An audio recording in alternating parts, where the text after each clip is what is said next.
Зэвцэн дээр хэдүүлээ иргэн ирсэн хөлтний зэрэг нь төлөвлөгөө. Гих хөвтүүний хэн part 2-оор нь амлсан ёсоор 8000 лайктар уулзж байна. Дэмэдэж энэ 8000 лайк бол манай эдийн хувьд бол үнэхээр амархан болж гисэн байна. Учир нь юу вэ гэхлээр манай үнэн ч үзэгчд нар бол байнгын лайка дардаг гэдгийг мэдэгдэж байгаа байхгүй юу? Бас тэгээд үзэгч нар маань лайка дардаггүй байх. Гэхдээ тэр хэд маань удахгүй лайка дардаг болчих байлгүй дээ. Лайк чинь бас өргөө аваагүй тодорхой хэмжээгээр эргүүлээд та хэддээ зориулж контентоо хурдан гаргаж байгаа шүү дээ. Энийг бас ойлгодог болсон байлгүй дээ, тэ. За тэгээд ямар тач лайк болон сабскрайбаа дараарай. Хэрвээ энэ лайк маань 100000 лайк хүрэх юм бол дараагийн партагийн шууд оруулна. За мэдээ цаашаа үргэлжлүүлэхээр болсон нь бол үнэн. Тэгээд 100000 лайк дарах юм бол шууд дараагийн партнер орлоо шүү. Өөр нэг хэлээд байгаа юм байхгүй болохоор шууд гол зурлал руу орцгоё. Үүнгээр тэр манай гисээр Каин гих хамаатантайгаа уулзаад нөгөөх нь болохоор нилээн том биерхүү залуу байдаг та. Тэгээ манай танд ч хэлэхдээ юу вэ та гисрээ? Би энэ зэрэг үнэхээр санаж байна. Бидний холбоотон Легас улсын өв залгамжлагч Кани Легас. Холбоотон улсынх нь өв залгамжлагч Каин гэдэг хүн байдаг. Тухайн үед тэр миний найз байсан. Бас миний дайсан. Өчигдөр нөгөөхлөр манай залуучийн дэрсгэн өссөн болохоор байнгын энэ залуутай өрсөлдөж өссөн байгаа байхгүй юу? Тэгээ ямар учраас энэ Кэн ирсэн бэ гэдэг дарданасаа рекордогоос асуухад нь нэгэн уучин газарт хэрэг төвөг тарьсан хүн энэ Каин байсан юм лээ. Тэгээ очингуудаа яг яагаад хэрэг төвөг тарьсан бэ гэсэн чинь чи надад хэлээд их. Яг одоо тэр гисрийн талаар явж байгаа цувраа үнэ юм уу гэсэн. Командлагч нь үнэн бодит байдлыг хэлсэн чинь чи яаж миний өмнө худлаа яар зөрхүүлж байна гэд пялга нүдсэн юм байна лээ л дээ. Тэр цувраа нь юу ихээр одоо манай гиснэр чинь нэлээд хүчтэй болцсон амар хүчтэй гэдэг гадар нь одоо энэ Каин гэдэг хүн итгэхгүй байгаа гэхгүй юу? Хөөе. Чи мэдээл хөргөж байгаа болоо ядаж үнийг юм хэлэх хэрэгтэй шүү дээ. Ямар ч бэлтгэл хийдэггүй чамааг нүцгэн гараараа оркуудыг ялаад урагч хүлэг баадруудын хүчрэг чамааг болсон гэдэг ах юм. Тэгэхээр би наадганц нь жоохон эрүүл ухаантай эргэж орох зүйл өгсөн юм аа. Чи анханасаа худлаа яриаггүй байсан бол иймэрхүү зүйл болохгүй л байлаа. Тийм ээ. Тэр нэг иймэрхүү залуу байсан. Настай байн өөрийнх нь доод оломтч болтмыг тарьцдаг. Тэр пержим дэрэг болгондоо дандаа л асуудал тарина. Тэгэж их асуудал утсан байсан ч би түүний доод оломтч болтон болохоор хинтж түүнд юу ч хэлдэггүй. Тэгэд мөн энэ Кани гэдэг энэ залууг нь хинч дорд үздэггүй яалт ч хүчтэй гэдгийг бүгд хөлөн зөвшөөрд юм байх уу. Хэсэг хугацааны өмнө Рикардо гэдэг улсад яг юу болсон бэ гэхэлэр одоо энэ Кани дээр нөгөө хар нөмөрхөө залуучин гэрнгүүдийг эсрэг алаа гэсэн тушаал өгсөн байдаг. Өдөө тийм арчаагүй амтны ч алгад амралт гэдэг тэр газ хүн чинь бүхэл төв залгамжтдээ гэсэн чинь за зүгээр штэ. Угсаатан хоорон дундаа бэлтгэл дуулаа хийж болдог тэр бэлтгэл дуулааны үеэр цамцрахгүй чи түүнийг алсан болгоод харагдуулчих. Энэ бүх зүйлийг чинь ариа албанаар бидний хайдаг болохоор ямар ч асуудалгүй энэ бүх зүйлийг дуусгаж чаднаа гэснээр энэ бала хулгайч чинь гисрийг алхад сэтгэл шулгацсан байдаг. Түүний ямар нэгэн зүйл өөрчлөгдсөн болохоор гисрийг устгах гээд байгаа юм бах та. Тийм болоо. Хөөе. Энд чи яг юугаа хийгээд байгаа юм? Яагаад одоо хөдөл зогсоод байгаа юм бэ? Би энэ дэр жигсэн юм чи надад бэлдсэн юм уу зүйл хэрэгтэй үсттэй. Бэлдсэн гинэ. Наатам цуслагдсан гээцтэй. Өөр амьсгалыг сэргээ цагийг сайхан өнгөрөөцгöy. Иймэрхүү зүйл төр хоёулаа дандаа хамтарч хэлдэг байсан мэт. Үгүй гэж юу. Нэгүдэ цаад утгаараа манай хүнийг жаахан хатгаад байгаа байхгүй юу? Тэгээ манай өмнөх хүнийг болохоор энэ хулгайч чинь байнгын арх тамхи хүүхэн шууганд ашигладаг байсан байж таарна. Одоо манай хүн чинь ус шиг мөнгийг цацдаг гэдээснэ та. Тэгээ одоогийн ухамсартай юу гэж тэр ус шиг мөнгийг цацвай те. Тэгээ хинт боддог зүйл нь болохоор энийг ажиглаад би өөрийнхөө мөнгөний их усэр болгож болох юм байна гэж Каниг ашиглагаар болдог. Зөвхөн яг яаж ажиллах вэ болсон бэ гэхлээр энэ Кани гэдэг нөхөр чинь чи намайг удаан хүлээлгэмээр байгаа юм уу? Тэгэхээр хурдан авчиргээд хүүхнүүд авчираа гэдэг байгаа байхгүй юу? Тэгсэн чинь манай гисэр хэлэхдээ би чамд өмнө зөндөө л тусалж байсан. Тэр бүх зүйлийг өөрийнхөө мөнгнөөсөө гаргасан гэдэг чи мэдчихэж байгаа үстэй. За яг хөө тэр урдны ямиг мартаа чи зүгээр ердөө надад 1000 зоос өгчгөө гэсэн чинь нөгөөх нь юу яриад байгаа юм бэ? Тэр бүх зүйл чинь нийлээд ердөө л 100 зоос үстэй. Арай нөхөрлөж байгаа хүнээс мөнгө нэхэд байгаа юм биш үү? Тэгээд гисэр хэлэхдээ нөхөрлөлгөн шүү. Би чамааг өгтөлчин зодхос юм хурдан шиг 1000 зоос өгөх. Би чамд зөөлөн хандаад байсан болохоор дураараа аашалж эхэлмээр санагтаа яв. Хөлөг бодрын барсан гээд 100 тараалаа гээд өөрийгөө хүчтэй болчихсон гэж бодоод байгаа юм биш үү? Чи бол энэ газар шимэгчлэж байгаа зүг эрлэг муу шимэгч. Ийм учраас хойд нутгийн чамааг авилгах гэж нэрлэдэг юм. Харин чи ёсоор болоо. Өв залгамжлагч нь. Хийдэг зүйл чинь хоосон удахгүй өсөл байна. Өөрийгөө бэлт. Гэвч манай хүн рүү нэгэн дайралтыг хийдэг бөгөөд өнөх дайралтаас нь амархан гişн болчихдаг. Тэгээ муу жижигхэн новшгаа дахиад өргөдүүлэн дайрдаг боловч дахиад л болтно. Мэдээч жижигхэн биеттэй уучраас яг доорн байж тардаг бөгөөд түүний хаврын тус газарт нь нилээн хүчтэй цогтох нь амнаасаа цус алдаж буй харагдана. Өөрсдөлд нүүр дүн цогхогт нь ямар тааж гараараа хаагаад амчнаа. Манай гэсэр жаахан гайхтагч гисэн нөгөөх нь хаахаас өөр зүйлийг хийж чадахгүй саяны цохилоос болоод цусаар бөөлж эхэлнэ. Залуу эзэнтэй зүгээр өгөөснээр ардан байсан нөгөө энэ даалгаврыг өгсөн нөхөрч түүнд санаа тавихтана. Гоншонхоо болж үз. Чи угаасаа миний дараалтыг сая хаасан биз дээ. Гэсэн чи энэ бүхний жүжиг байсан байж таарна. Яг яагаад жүжиг байсан бэ гэхээр албаар энэ хаалт тулаанд дуудах албан ёсны их сурвалж баримт хэрэгтэй байсан учраас олонний нүдэн дээр гисэр түн рүү дайрсан болж харагдуулаад одоо тулааны талбар дээр дуудах гэдэг байхгүй юу. Тэгснэ шууд л чи яаж миний нэр төр талдаж чадваа гэд түн рүү яг хандаад би чамайг хаалт тулаанд дуудлаа гэж хэлхийн завдалгүйгээр манаа хүн өөдөөс нь бэлэг шидэт. Би чамайг хаалт тулаанд дуудаж байна. Миний нэр төрийг доромжлохоос гадна миний хөлөг Баатарт хүртэл гар хүрсэн гэхээр энэ дуудах хэрэгтэй ирэх үстэй. Би чамайг тэнэг гэдгийг мэдгч гэсэн. Өөрийгөө болшуун түлхэх ийм тэнэг гэж мэдсэнгүй. За яах вэ? Би чиний дуудлагыг хөл өмсөж байна. Өгчихсэн ч битгий харамсаад байгаарай. Гиснэр тулуулдахаар болж байгаа юм. Тэгснэ гисэр хажуудаа байсан рекордод хандангуудаа ордны өмнө цуглуулж исэн бүх худлаачныг дуудаа. Тэднэрт би мөнгө өгнө. Зураглал солигдох бөгөөд наадам гинэт цуслагдсан. Боловч асан өөр амьсгалж бас гинэт дарагдаж харамсаад бусаж чадаагүй зарим зуулчт нь ард тутарсан. Тэд мөнгөө өч цагаа засуулж чадахгүй байгаагаас болж газалтанд орсон юм шиг санагдаж байгаа байх. Ийм нөхцөл байдалд хэрвээ тэднийг тавьжруулах ямар нэгэн арга хэмжээ зохиогдвол тэр нь хамаагүй дээр болно. Энэ бол залуу эзэнтэн Каны болон гисэрний хаалт тулаан. Гисэр хэдийн хаалт тулаан болох өдөр нь ирсэн байдаг. Канадр боцоо тавьсан шүү. Наадам хогч нь эцэс нь нэг юм шангаа уртгана. Хямдхан шүү. Нэгийг нь аваад бэлгэн дахин нэгийг аваараа гэснээр яг н арга хэмжээнийх нь гадаа хэсэг 8-д нь энэ чинь 8 хийж байдаг бөгөөд одоо манай хүнээс сэжиж олсон санаа нь энэ байж орж байгаа байхгүй юу? Чи юм уу? Нууц байсан хаалт тулааныг заах болго зөрөхлөн гинэ. Эхлээс өмнө энийг тодорхойлчих. Чи бууж өгсөн байлаа ч миний сэлэм зогсохгүй шүү. Гисний хойд Канаг яг ямар зорилгоор өөр дөр нь хурж ирснийг аль дээр мэдчихсэн. Мэдгүй тэр ардныгоо багтаа залууг нь жоохон сэжиг бүхий гэж бодсон байдаг. Тэгвэл одоо хангалттай их цугларчихсан юм чинь эхэлцгээе. Гэсэн чи ардаас нөгөө багтаа залуу хүлээгэр гэдэг бөгөөд яагаад энэ нэг хүлээдэг гэж байгаа вэ гэхээр манай гисэр тэр хинч бооцоогоо тавиагүй бөгөөд энэ тулааны үр дүн хэтэрхий ойлгомжтой. Накана гэдэг залуу үзэн тэн чин наа гисэр гэсэн далжаасан хулгайж амар хаан гэх чинь ялчихнаа.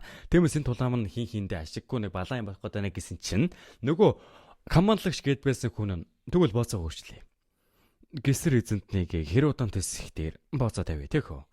Гиснэ гисэр дээр хамаг мөнгө тавьдаг бөгөөд ардаас нь Иляна хүртэл хурж ирснэ гисэр дээр бооцоогоо тавина. За ингэснээр ямар тааж тулаан эхлэхэр болж байгаа юм. Дулаан ямар тааж игэлсэн даруйдаа нөгөөдөг чинь шууд л манай хүн рүү үсэрж ирээ дайрдаг бөгөөд өнөө хамгаалаас нь манай хүн өөрийгөө хамгаалж чаднаа. Шал арчиж байгаа нэр хүнтэй аврах тэдэрхий оройтсон. Гиснэ манай хүнийг хойшин жаахан төлөв гэсэн боловч манай хүн төдөөлөн хойшоо болохгүйгээр бултаад зүрүүлэн түүн рүү дайрахыг оролдог. Саний тарилтыг нь хүлэн зөвшөөрөхгүй нөгөөдөг чинь өөрийнхөө хөлөөр нь манай хүн рүү өшгөлнө. Энэ залуу хараад байгаарай. Энэ залуу хатагтай хэдүүл одоо яах вэ? Яаж тэднийг зогсоно? Хитрхи ярагдсан. Өрсөлдөгч нь хинч байлаа гэсэн Канадад сэлмэ зөрүүлсэн мөчөс эхлээд аль хэдийн өрхөнд орчихсон байдаг. Өрсөлдөгч нь тэр асрын хүчний юм дарагдаж сөрөн довтлох ямарч боломжгүй гэсэн бодолд автана. Үүнээс болоод тэд бүх энерги зөвхөн бултгаад л зарцуулна. Төгсгөлд нь бултаж ядарсан хүн өөртөө нээлттэй хэсэг үлдээж өөрсдийнхөө төгсгөлдөө нүр тулна. Каны үргэлж ингэж ялсаар ирсэн. Ямартай чи санийх нь ясных нь дагуу гэмээр юм уу? Гисэр маш олон дарилтаас нь болдог бөгөөд зэлтэй хэврэлэх шүү. Чадвар чинь нэрээ өмнөхөөсөө сайжирсан юм шиг байна л та. Ойлгомжтой. Өмнө нь ч бас зугдахдаа сайн байсан биз дээ. Ингэсэн манай хүн рүү нэлээд хүчтэй даралтыг хийдэг бөгөөд ямартай саний даралтаас нь өөрийгөө хамгаалж чаднаа. Ихтэй хэдрэг хүчтэй зөксөн учраас агаарч идэгдэхэд нь эргэн тойрны харсан хүмүүс нь бүгдээ л манай хүнийг дуусчээ гэж бодно. Доошо манай хүн жингүүдэж байхдаа би чамд зөөлөн хандахыг хүссэн юмсан. Гэхдээ чи арай л хэтэрлээ. Гэсэнтэй хөлөндөө маана төгөлрүүлж тэнцвэрээ олсныхаа дараа газарт буучдаг. Өө тийм үү. Тэгээд яаж хийх гэж байгаа юм? Ингээд яг дайрахнуудаа гэсэн чинь манай хүн дээгүүр нь бултаж сүдвэж байгаа юм шиг харагдаад буцаад буухтаа сэлмийг нь газарт хэвтүүлээд ихтэй. Тэгсэн чинь энд эндээс нь цус шуурж эхлэх бөгөөд энийг нь харсан эргэн тойрны хүмүүс нь бүгд л гайхнаа. Саяных юу вэ? Гэсэр эзэсний чадвар сайжчихсан байна. Хүлээгээрээ. Тэгвэл энэ тулаан тэр ялах нэ. Новш гэж би Канад эзэнтэн дээр хамаг мөрөөгөө тавьчихсан ч дээ. Нөгөө Кана ч дотор утгатай. Энэ муу тэнэг новш намайг албаар ингэж өсч байгаа юм бах та. Ууг нь илүү гүн зөшг боломжтой байсан шүү дээ. Хизээтэй ийм айхтар сэлмний эрдэм суралж чаддаг байна. Ингэснээр Каны болон өөрийнхөө сэлмийг газар хайснаа. Үзэгчдэд цэцэрхий удиртай гол л та. Би өдөрт өцгөн гараараа толдно. Йоо. Энэ боломжийг ашиглаж өнөөдөр чамайг жоохон хүмүүжил хэрэгтэй гэж бодлоо. Нударгаараа. Чи галзуурчих юу? За чи бол угаасаа сэлмийн эрдмээрээ надтай энд тэнцэхгүй байна. Тиймээс үзэгчдэд арай сонирхолтой байх үднээс би чамтай нөхцөн гараараа толдъё. Гэсэн чи нөгөө багтаа залан болохоор түүнийг тэнэг гэж мэдэж байсан ч гэсэн энэ тэнэглэлт нь надад цайнаар нөлөөлнө гэж юусоо сансангүй шүү. Хувь тавилан бидний талд байна буюу одоо энэ гэсэр гэдэг хулгайч чинь сэлмээрээ уг нь барах боломжтой байсан хэрнээ бүгүүлүүдэн Каныг нөхцөн гараараа тулаан дуудаж өгнө гэдэг үнэхээр тэнэглэлээ гэдэг байгаа байхгүй юу. Дэмэртаа чи өргөжлөлтөн цааш хэлэхдээ би өөрийгөө ялна гэдэг дээр 2000 алтан цус тавилаа. Гиснэр дахин мөрөө тавигдаж иглэх бөгөөд эргэн тойрны хүмүүсийн за болоочтой гисэр эзэнтэн үнэхээр сайжирсан гэдэг мэдэж байна л та. Гэхдээ Каны эзэнтний хүч нь түүнээс хамаагүй илүү шүү дээ. Гиснэ Кана дээр ерөнхий мөрөөгөө тавьж игэлцгээдэг. Тэгээ бас манай гисэр дээр хүмүүс мөрөөгөө тавьж игэлнэ. Нэг хэлэхдээ нүцгэн гараараа гинэ. Би тхий инээ түргээд байна. За. Тэгээ зэвсэггүй тулдаачтай. Гиснэ нөгөөдөг чинь бүх хувцас тайлаад сэлмээрээ манай хүн рүү дайрахыг оролддог. Нэмэртээ саяны сэлмээрээ дайрсан дайралаас нь манай хүн хаширахгүй юм шүү. Чамд ухамсар шанаа хэрэгтэй гэснэ. Яг эрүүн дороос дургуудаар харагдаж байгаа шин маш хүчтэйгээр цогноо. Нөгөөдгөө шуулнал ханиалгаж эхлэх бөгөөд юу вэ? Энэ навш яаж юм хөдөлгөөн хийгээд байна? Саяны хал ухан байлаа шүү. Ингээсээр залуу эзэнтэн энэ тулаан жинкнээсээ ялж магадгүй юм байна. Ингээд юу н манай хүний тал руу тулаан өрнөж эхэлнэ. Босооч. Би бүр эхлэхгүй байна шүү. Ингэс нөгөөдгөө саяны хадгалагаараа манай хүн рүү дайрдаг бөгөөд ээж дарааллан хүчтэй дайрдаг гэдэг болооч нөгөөдгөө нь ерөөсөө манай хүн шүргэж чадахгүй. Чи үдийг хүртэл миний нүдээр ихцэлж хар зөргөлдөг байсан. Намайг хаал гарч ирнэ. Тэр газар чи миний хөлд бүхэлддэг байлаа. Би чамайг алж байчил логос гэр бүлийг хэрэг хамгаалж чадна. Гисээр ерөөсөө чаабаас манай хүнийг орохгүй өөрөө л битүү нударгаараа балбуулж эхэлнэ. Яагаад? Хэсэг усан өнгөрөхөд нөгөө каначин бүр яалдажгүй улаан нялгамтан. Манай хүмүүний өмнө яалдажгүй хүчин мөгсдөг бөгөөд шууд л түүнийг өснээс нь зулгаж дээшээ өөрлөгөө харуулснаа. Аав их чинь бүр өрөвдөж гэлөө. Энкаунтлогс Бержимиг мөнхөө шахаг хүртэл тусалсан. Яг тэгвэл тэр зүгээр л аавтай манайз байсан болохоор гэтэл түүний хүүгийн толгойд өөр бодолд байхч гэжтэй. Зөрөглөл хэдэн жилийн өмнө хөшөлж нэ.